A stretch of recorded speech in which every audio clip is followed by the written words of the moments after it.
है, तब मैंने अपना कर्तव्य निभाया।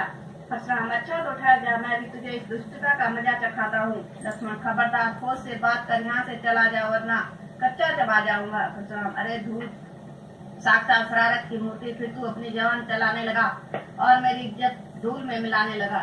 रंग की जब पूर्ति होने लगी, आप से तुम और तुम से तू होने लगी। परसा उठाकर, खबरदार, होशियार हो जाओ, मरने के लिए तैयार हो जाओ। जा, तेरे मरने में कोई कसर ही नहीं। अगर एक बार तेरे धड़ से सिर से धड़ अलग न किया तो मेरा नाम परशुराम नहीं।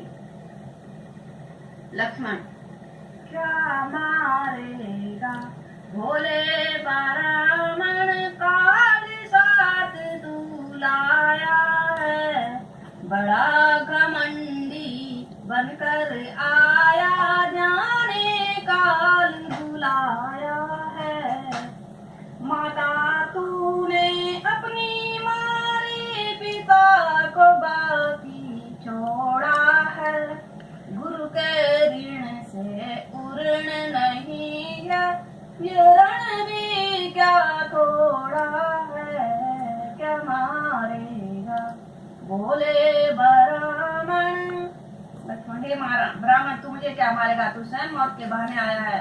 अब आप कृपया बैठ जाए, क्योंकि खड़े खड़े आपके पैर थक गए होंगे। यदि तुम्हें धनुष प्राणों से प्यारा है तो किसी अच्छे कारीगर को बुलाकर जुड़वा लीजिए। परशुराम, सुनो राम ऋषि जाए कैसे, अजो बंधु तुम चित बंद कैसे, थाके कंठ उधार न दीना, तो मैं तो रोज कर कीना। लक्ष्मण, वाह मुनि जी, आपके मुंह से तो ऐसे सब निकलते हैं मानो फूलों की वर्षा हो रही है। लक्ष्मण का, मुनि जी तुम होते हो काहे खपा, ऋषि जी तुम होते हो काहे खपा, स्वामी अनुगामी तुम्हारे सदा, मुनि जी तुम होते हो काहे खपा। किया अभिमान जब राजा जनक जान, तब श्री राम जी ने तोड़ा धनुष तान, था ओ पुराना न था ओ नया, मुनि जी तुम होते हो काहे खपा। परशुराम, जनक, रे राजा जनक, इस बालक को मेरी आंखों से सामने से दूर कर दो, वरना मैं इसको हमेशा के लिए सुला दूंगा। लक्ष्मण, अहो मुनि जी, मैं नहीं बात। परशुराम, हे राम, तेरे भाई इस प्रकार से कटु वचन कहता है, तू बार बार हाथ जोड़ता है, छोड़ दे। राम, मुनिनाथ, मेरा नाम तो केवल राम ही है, किंतु आप तो परशुराम कहलाते हैं, हम तो हर प्रकार से हारे हुए हैं। परशुराम, तू धनुष तोड़कर यह समझता है कि मैंने समस्त संसार को जीत लिया। मुनिनाथ, आप ही बतलाइए कि इसमें हमारा क्या दोष है? जो रणभूमि में ललकारे उसे हम युद्ध अवश्य करते हैं, चाहे काल ही सर क्यों न आ जाए। लक्ष्मण, तुम मुनिनाथ को अधिक न सताओ, जरा इधर तो आओ। परशुराम से, जरा गुस्से को रोक लीजिए और मेरे साथ बात कीजिए। परशुराम, पहले इसे यहाँ से दूर कर दो। राम लक्ष्मण को पीछे करते हैं, कदापि नहीं बोलेगा। कहिए क्या आज्ञा है? परशुराम, क्या वास्तव में यह तुम्हारा ही कसूर है? राम, बेशक दंड तो मुझे सही स्वीकार है। परशुराम, मुझे इसमें संदेह है कि तुमने यह धनुष उठाया है। राम, तो आपने मेरे बल को कब आजमाया है? राम जपाए, परशुराम जपाए, राम रमापति कर धन लेहु, खेचू चटा चाप मिटे संदेह। परशुराम, तो लीजिए इस धनुष का टीला चढ़ाकर मेरा संदेह दूर कर दीजिए। लीजिए महाराज, टीला चढ़ जाता है, बस उतार लीजिए महाराज, मुझे अविश्वास निश्चय हो गया। मुनिनाथ, परंतु मेरा निश्चय नहीं हुआ है। आपका निश्चय कैसा? मेरा निश्चय ऐसा, मेरा तीर जब कमान पर चढ़ जाता है तो बिना किसी की जान लिए वापस नहीं आता है। तो यहाँ और किसकी जान लेगा? आपकी जान लेगा और किसकी नहीं। महाराज, ऐसा न करना, मुझे क्षमा कर दो। एक तीर को आपको सहना ही पड़ेगा महाराज, मगर घबराइए नहीं, दूसरा कदापि नहीं मारूंगा।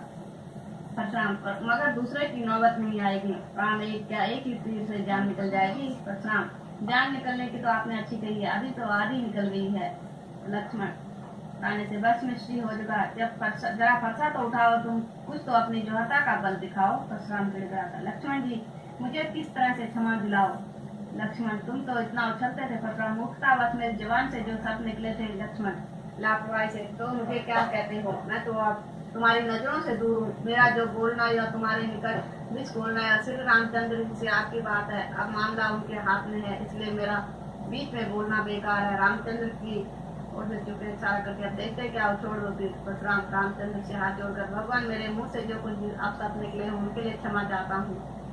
मुनिराज शरण में आए हुए शत्रु पर वार करना क्षत्रिय का धर्म नहीं। मैं आपको एक शर्त पर छोड़ सकता हूँ, यदि आप प्रण करें।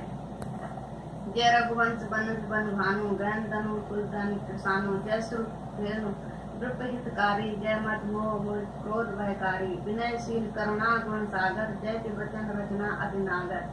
पर समाप्त की आज्ञा स्वीकार करता हूँ। इस बार का प्रण करता हूँ कि मैं अभी कभी भी शस्त्र हाथ में नहीं उठाऊंगा और इस स्थान से विंध्याचल पर्वत की चला जाऊंगा तथा शेष जिंदगी ईश्वर के ध्यान में लगाऊंगा। राम अच्छा जाइए, कृपा निधान कृष्णा, जल्दी जल्दी भागना। लक्ष्मण विशुद्धि भोजन करके जाओ। राम लक्ष्मण कभी तो इस चंचलता को चुप करो। परशुराम भागते बस दया करो निदान, जान बची लाखों पाए। परशुराम का चले जाना। जनक विश्वामित्र से, जनक महाराज आपकी कृपा से यह मुसीबत भी टली तथा रामचंद्र जी ने मेरी प्रतिज्ञा पूरी कर दी। विश्वामित्र, हाँ राजन, आपका प्रण आप पूरा हो चुका है, इसलिए आप बेदी का प्रबंध कीजिए और अयोध्या को भी दूध भेज दीजिए। जनक मंत्री जी सब प्रबंध कराइए और अयोध्या के लिए दूध भेज दीजिए। मंत्री जी आज्ञा महाराज। राजा दशरथ दरबार राजा दशरथ से, महाराज प्रणाम।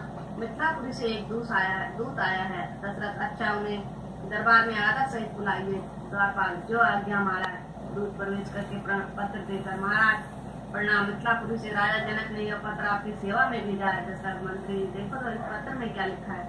मंत्री, जो आज्ञा महाराज। सेवा में श्रीमान 108 महाराजा ध्रुज मुकुटमणि प्रजा सुखकारी गौदीन रखे शुभ समाचार इस प्रकार है कि आपके ज्येष्ठ पुत्र श्री राम जी ने मेरी प्रतिज्ञा का धनुष तोड़कर पूर्ण किया है, इसलिए अब विवाह की तैयारी हो जानी चाहिए। अतः कृपा करके आप शीघ्र परात लेकर मिथिलापुरी पहुंचने का कष्ट करें। आप आज जैसे जनक मिथिलापुरी सब दरबारी, महाराज मुबारक हो। दशरथ, आहा मंत्री जी कैसे सुंदर सब कर्णोच्चर हुए।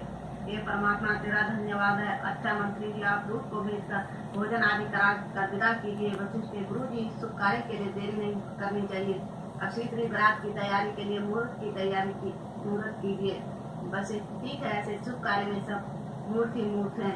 आप बारात की तैयारी हो जानी चाहिए। बता देना। भरत का शुभ समाचार वालियों को सुनाया। कौशल्या सुमित्रा से, बहन आज मिथिलापुर से एक दूत आया है, कुछ मालूम है क्या समाचार लाया है। सुमित्रा, बहन मंत्री जी अभी महाराज को बुलाने गए थे, आशा है कि राम लक्ष्मण की खबर लाए हूँ। बहन तू तो बावली हो गई, राज्य संबंधी कार्य होगा। कौशल्या, किंतु बहन मुझे राजन उनके स्वपन दृष्टिगोचर होते हैं। हंसते हंसते भरत शत्रुघ्न एक साथ, माता जी बधाई हो। कौशल्या, बेटा कैसी बधाई। भरत, माता जी बधाई। अरे बावले तो नहीं हो गए हो, कैसी बधाई। शत्रुघ्न, मिठाई खिलाओ मिठाई। अरे तुमने व्यक्ति क्यों जान खाई।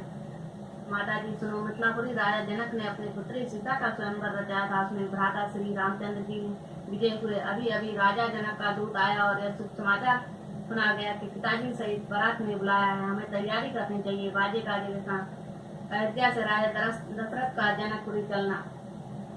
जनक का दरबार। महाराज राजा दशरथ प्राप्त सहित आ रहे हैं। जनक, बहुत अच्छा, चलो हम भी उनके स्वागत के लिए चलें। राजा जनक राम लक्ष्मण विश्वामित्र आदि द्वार पर बारात का स्वागत करना। राजन लीजिए आपकी आज्ञाओं के दोनों राजकुमार आपकी सेवा में उपस्थित हैं। आप विवाह की तैयारी कीजिए, मुझे चलने की आज्ञा दीजिए। दशरथ, वाह मुनि जी, आपने अच्छी कही। कृपया यह हमारा महायज्ञ आपके हाथों से ही पूर्ण होगा। विश्वामित्र, बहुत अच्छा राजन, आपका कहना स्वीकार है। विवाह तक यहीं ठहरने को तैयार हूँ। राम लक्ष्मण का पिता को प्रणाम करना तथा राजा दशरथ का राम लक्ष्मण को गले लगाना। राम, कहिए पिताजी, अयोध्या में माताओं से सर्व नवरात्रि कुशल से हैं। हाँ बेटा, सर्व प्रकार कुशल से है। राजा जनक दशरथ के पास जाकर, राजन मेरे अहोभाग्य हैं जो आपने दास के घर को अपने चरणों से कमलों से शुद्ध किया है। सदानंद